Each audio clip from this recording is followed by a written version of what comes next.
Salut à tous, aujourd'hui on se retrouve donc pour le premier démarrage et puis le test complet du broyeur de branches. Donc on a préparé des tas depuis un petit moment. Donc là on a de la grosse section, ça tombe bien, on a normalement tout jusqu'à peu près 90, hein, il fait 90 mm en diamètre maximum de broyage. Donc on a notre tas ici. Ici on a du petit branchage, donc le broyeur il n'est pas fait pour ça, mais on va tester, voir ce que ça donne. Donc voilà, donc ce genre de branchage, il n'est pas vraiment fait pour adapté pour de gros broyeurs comme ça, mais on va voir justement ce qu'il est capable d'en faire, si ça bourre ou s'il le digère très bien, on va voir. Donc dans un premier temps, on va le démarrer, le laisser chauffer gentiment, et on va tester tout ce qui est coupe-circuit et sécurité, pour être sûr que ça marche, notamment celui-ci, l'ouverture de capot pendant la mise en route, pour s'assurer qu'il coupe bien, et le coupe-circuit. Bon, le coupe-circuit, je pense qu'il marche parce que je l'ai testé au multimètre, mais on teste ça, on le fait chauffer gentiment, et puis on va voir ce que ça donne. Donc on ouvre l'essence, on va lui mettre un petit peu de starter, on lui met légèrement du gaz mais pas trop.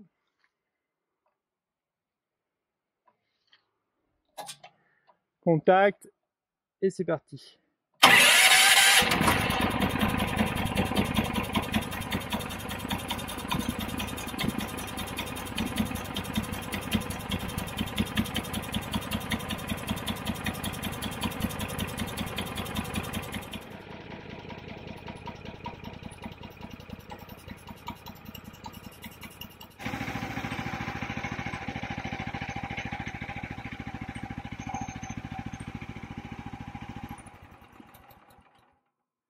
Donc le coupe-circuit d'ouverture du capot pendant que le moteur tourne fonctionne très bien, impeccable. Vaut mieux s'en assurer avant quand même.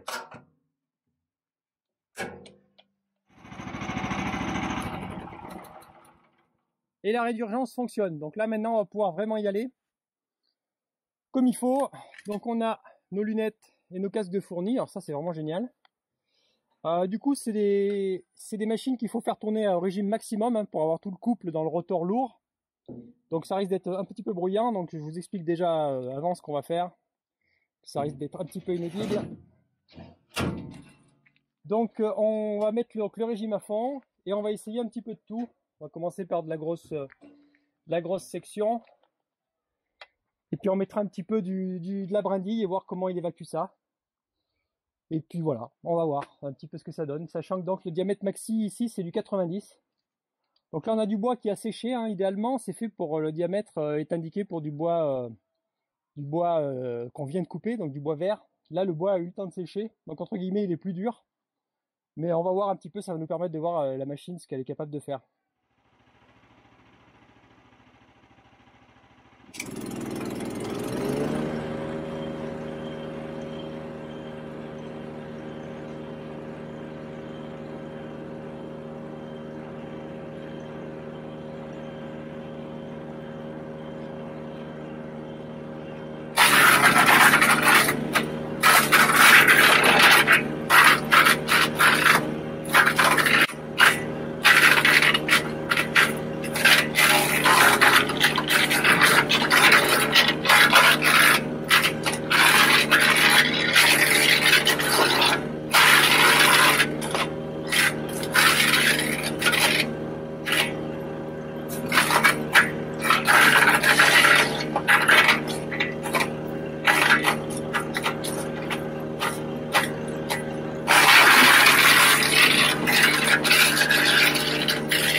Bon, donc là, on doit être...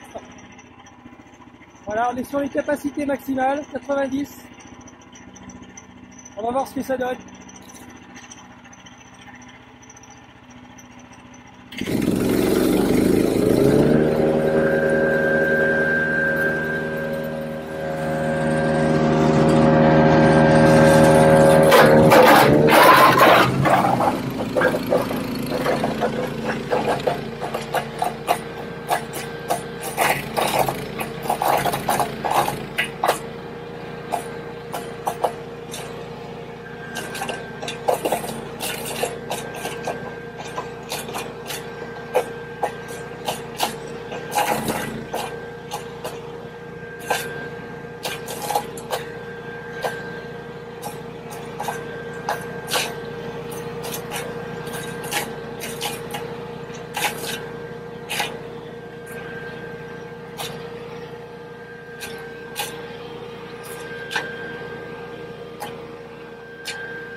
Voilà, il n'y en a plus.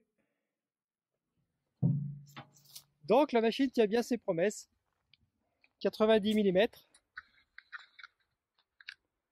Et voilà le broyat qu'on obtient.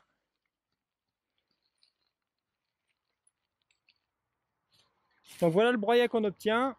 Donc on est vraiment bien, hein, pour dire qu'on broie quand même du 90 mm. Et donc les petits fagots de branches, donc il les a avalés aussi, hein. Il suffit de mettre un fagot et de mettre une bûchette derrière, hein, une branche longue de gros diamètre, et ça bourre pas.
Bon, et ben voilà, on a fini notre tas de bois. Ça en fait quand même, hein. Donc voilà tout ce qui est vraiment petite brindille. Bon, évidemment, c'est pas fait pour, hein, les brindilles, hein. Donc elle reste, elle passe entre les entrefers quand même. Bon, on pourrait resserrer encore un peu l'entrefer, mais sinon globalement, ouais, ça fait du bon boulot, hein. Donc du coup, ben, on a mangé tout le tas, hein. J'ai gardé donc tout ce qui maintenant est des bûches pour le chauffage, hein. Donc on a testé de la grosse, ça mange ça sans aucun souci, hein. Vraiment, il n'y a pas de problème. Donc c'est vraiment, c'est costaud, c'est solide. C'est pas si bruyant que ça finalement, mais bon, de toute façon il y a le casque avec fourni. Et voilà, j'ai gardé vraiment les grosses bûches. De toute façon ça tombe bien parce que on va se chauffer avec. Bon, après c'est poussiéreux, hein. Ça fait de la poussière, pas mal de poussière. Après c'est pareil, le bois était sec. Idéalement on fait ça sur du bois vraiment vert. Ça en fait un peu, hein. Ça en fait un peu, donc maintenant on va pouvoir mettre ça au pied des arbres et tout, c'est vraiment génial. Et on va pouvoir recycler tout ce qu'on a en bois mort au jardin forêt. C'est vraiment le top quand même, hein.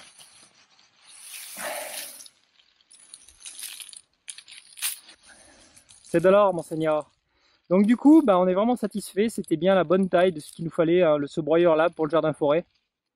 Le PCS 155 BSE, on en est ravi. Il va vraiment bien. Il est facile à transporter malgré qu'il soit lourd et costaud. On peut mettre ça derrière le tracteur ou même on l'a trimballé à la main là jusqu'à maintenant. Mais du coup, c'est vraiment la bonne taille.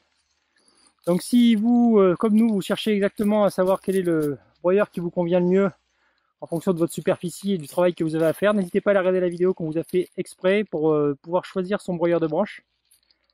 Voilà, donc pour recouvrir les parterres, protéger, éviter l'enherbement, c'est vraiment génial, hein. C'est top, top, top. On va pouvoir faire pas mal de choses maintenant grâce à ça, et puis on va pouvoir l'amener dans le jardin forêt et directement faire notre BRF sur place. Donc c'est vraiment un gros atout pour nous. Le diamètre de 90 maxi, c'est vraiment le diamètre parfait parce qu'en fait à partir de 90, vous avez une bûche, hein. Comme nous on se chauffe au bois, donc c'est parfait, hein. 90, 100 mm, on a une bûche. Donc vraiment on peut broyer maintenant tout ce qu'on veut. Même du coup les petits fagots et les brindilles, hein, tout y passe. Et on a un broyat vraiment qui est correct. Voilà. Et on vous donne rendez-vous à une prochaine vidéo.